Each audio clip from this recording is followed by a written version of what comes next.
Hopefully by now you know a little bit about Stefan Bell and our Preussen Munster team. If you don't, make sure you check out our first season after you've watched this episode. Bell managed to guide the Eagles back to the second division, and this season we've secured some extra investment to improve our team. Pre-season starts in July, but before Bell's boys can even start playing any matches, he decides to spend some of his budget on new players. The squad is mostly around 65 overall at the minute, with a few in the high 60s, but for Munster to really compete, they'll need to get at least a few players into the 70s. Bell wanted a big name to announce our arrival into the second division, and it looks like that could be Vincent Hartmann. No one even scouted Hartmann, with Munster deciding to take the risk based on the little they knew about him already. After leaving the Bayern Munich academy, it looks like he could be a pretty amazing signing. He's 19 years old and already 74 overall.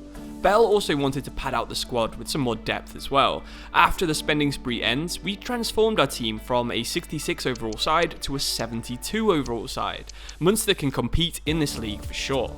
After the main transfer action had ended, it was time to start the season. The season started with an away game against Heidenheim. We knew it'd be tough. They were relegated in last place from the Bundesliga last year, so we really couldn't have had a much harder start. Playing against a much better team, of course we needed our new signings to get involved straight away, and Bats was absolutely the man in goal. What a catch that was right here, and then this double save right here, keeping Heidenheim out, keeping it 0-0. Great stuff from our goalkeeper. Our midfielder though, Goetze, not so good. He dives in. It's a pretty unlucky red card. I'm not too sure why that's actually been given. I think a yellow card would have probably been fairer. It was a little bit late. But anyway, Heidenheim would pass the ball around, a good back heel, and all of a sudden we were 1-0 down. It showed the absolute massive golfing ability between the third and second divisions in Germany. We subbed out Hartmann for Winter, and honestly, I think Hartmann went on to perform a lot better, even though he's much lower rated. Heidenheim would keep pushing forwards, and another pullback would result in another goal.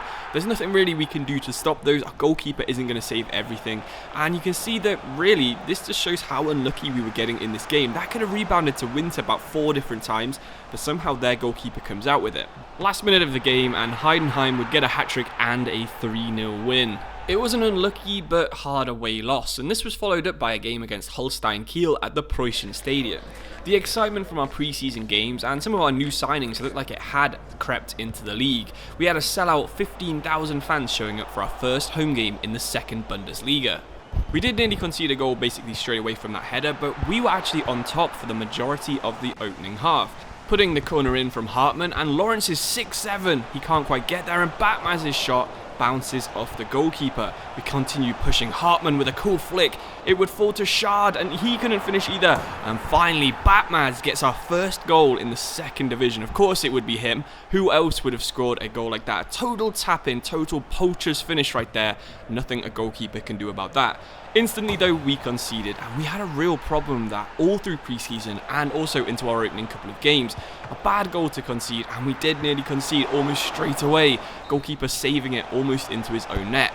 Kraus would run through from midfield. His one-on-one would just about be rolled into the net, and of course he would celebrate. He's our second goal scorer of the season. Very unlikely, because he is actually the most defensive of all of our 5 midfielders in the 3-5-2. Just like in the last match, we had to use our substitutes because a lot of our players have pretty poor fitness. You can see Stefan Bell welcoming the players onto the pitch, and it looked like that just disrupted our defence. Holstein Kiel would go through and score basically straight away. Batmaz though had other ideas. From the kickoff, he beat 3 players and then finessed it into the top of the corner. What a goal that was. Absolutely loved scoring that one, and that would be 3-2. All we had to do now was hold on, and Bats yet again proving that he was worth the money we paid for the 35-year-old. He joined from Mainz, he's played with Stefan Bell for years, and he saved us 3 points in this game. He catches the corner, and the referee blows his whistle. August also marks our entry into the DFB Pokal. We're going to play a team that we're very familiar with, Verl, who of course we played twice in the Dritte Liga last season. We scored early, and it was a pretty comfortable win. It was a win that really shows how far we've come in the past few months. The next game in August was also really tough, away at title contenders FC Nürnberg. If you're aware of any of the teams in the second Bundesliga, I'm sure Nuremberg, Hertha Berlin, and maybe Hamburg are the three that you know all about. But you know, we are still an up-and-coming team, so maybe we can prove that talent beats tradition when it comes to FIFA. And we did nearly prove that after just 14 minutes. That would have been a great volley. Of course, the save led to a corner, and this time, Batmaz would be the guy reaching it. He's about 8 inches shorter than Lawrence, but he proves that if you jump, you can actually win headers. So we're 1-0 up in a pretty important game. Just like in the last match though, are we going to concede straight away? Of course we are. The ball basically just went straight down the other end and beat Bats. He's an alright goalkeeper in some situations, but in others, he can be a little bit dodgy. We keep defending. We have to get our feet stuck in the box. We're risking giving away penalties because if any shot goes on target, it seems, is going to go into the back of the net. We've done the same thing as in the past couple of games. We brought Winter on off the bench, and this time, he has actually made the difference. What a volley that is. On the volley, smashing it past the goalkeeper with his weak foot. There's absolutely no way this goalkeeper at this level is gonna save a shot like that. It's a 2-2. Can we hold on? They have a late free kick. The rebound falls to us, and if we clear this, we can guarantee 1 win, 1 loss, and 1 draw from our first 3 matches. As we prepared for the next game against 1860 Munich, shockwaves were felt around Munster. Batmaz had his release clause met.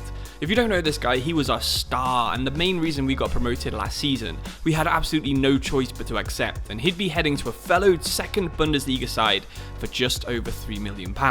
We had to adapt. We hadn't planned to replace him already, so we used our analysts to find someone in a very similar kind of mould. It was time for Karim Konate to step across the Alps from Austria, and he's definitely got the ability to hit at least a dozen goals for us this season. He'd be making his debut for us almost straight away, so we decided to give him some dedicated training sessions with Felix Hartmann. 1860 Munich aren't a great team. They're a bit better than we were last season, but now we're clearly a better side. With Konate, we have to be getting our second win of the season in this next match.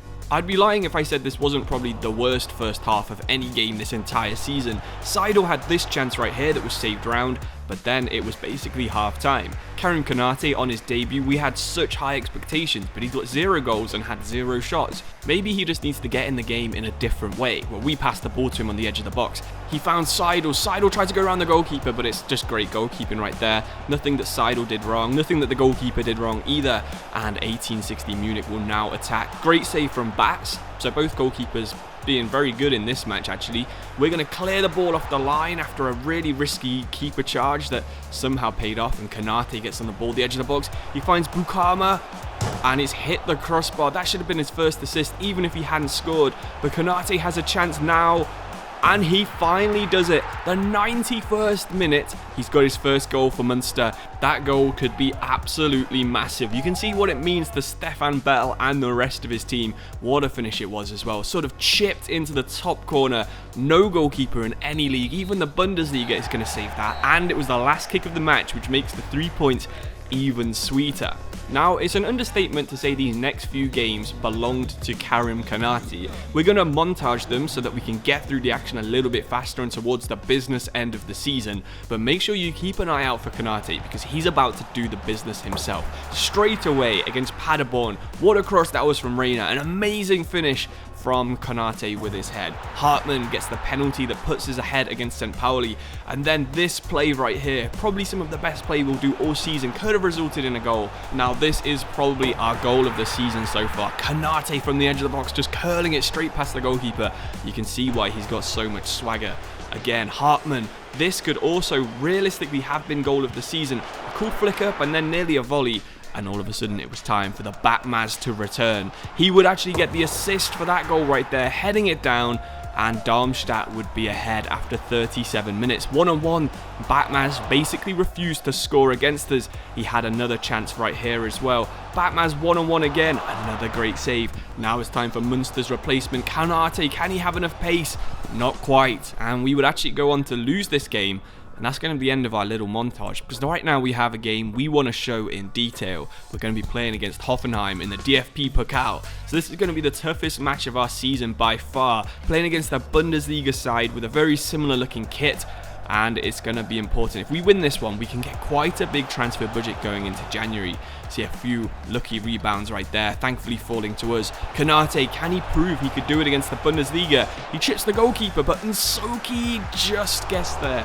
Oh, that was so close to being an opening goal, and that is the opening goal. A long ball volleyed straight into the back of the net. Nothing we could do to defend against that, and there was nothing we could do to defend against the corner either. With the loss and cup exit confirmed, we turn all our attention to our next game against Braunschweig. Because Munster's season is worth sharing in a bit more detail, we'll be playing this game and the second half of the season in the next episode. Make sure to subscribe because that's coming out tomorrow, and I can't wait to share with you how this season ends.